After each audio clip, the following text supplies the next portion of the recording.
আসসালামু আলাইকুম, welcome back to my channel. আশা করি সবাই অনেক বেশি ভালো আছেন। এখন তো তালের সিজন, তাই আজকে আম্মু বানাবে গ্রামের সেই মিষ্টি আদরে তালের পিঠা বা তালের বড়া। তো ফার্স্টে আম্মু তালের খোসাগুলো ছাড়িয়ে নিল।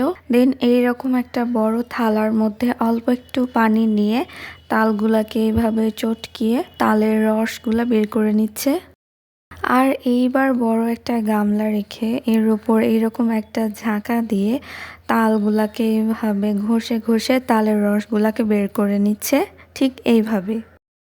এইবার সবগুলো তালের রস এরকম একটা কাপড় অথবা একটা পাতলা কাপড়ের মাধ্যমে ভালোভাবে ছেঁকে নিতে হবে, না হলে আঁশ ভাবটা থেকে যাবে। ছেঁকে নেওয়ার পর আমরা খুব সুন্দর এরকম একটা স্মুথ ক্রিমি টেক্সচার পাবো। এইবার শুরু হবে পিঠা বানানোর মেইন প্রসেস। তো ফার্স্টে একটি বাটিতে 2 কাপ চালের গুঁড়া এবং 1 কাপ ময়দা দিয়ে দিতে হবে। দেন সামান্য একটু লবণ এবং 1 চামচের মতো বেকিং পাউডার দিয়ে দিতে হবে।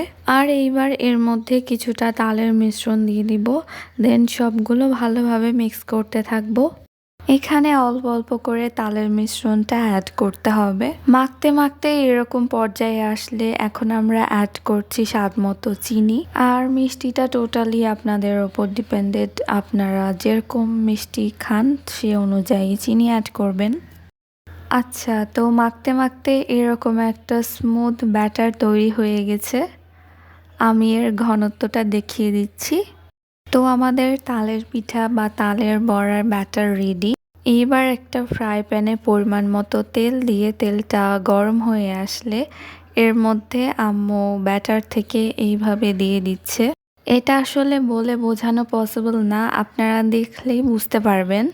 এই তালের পিঠা বা তালের বড়া যে যেটাই বলুক না কেন, এটা আমার অনেক পছন্দের একটা পিঠা। আর এই পিঠাটা আমার নানিও অনেক ভালো বানায়। আর নানির হাতের পিঠাটা অন্যরকম মজা হয়। তো কথা বলতে বলতেই আমাদের তালের পিঠা রেডি। আম্মু যখন পিঠাগুলা ভাজছিল তখনই আমরা গরম গরম অনেকগুলা পিঠা খেয়ে নিয়েছিলাম। প্রায় অর্ধেকটার মতো পিঠা আমরা তখনই খেয়ে শেষ করে দিয়েছিলাম, কারণ পিঠাগুলা এত বেশি মজা হয়েছিল যে সবগুলা পিঠা হয়ে যাওয়া পর্যন্ত ওয়েট করতে পারছিলাম না। তো আজকের ভিডিওটা এতটুকুই। সবাই ভালো থাকবেন। আল্লাহ হাফেজ।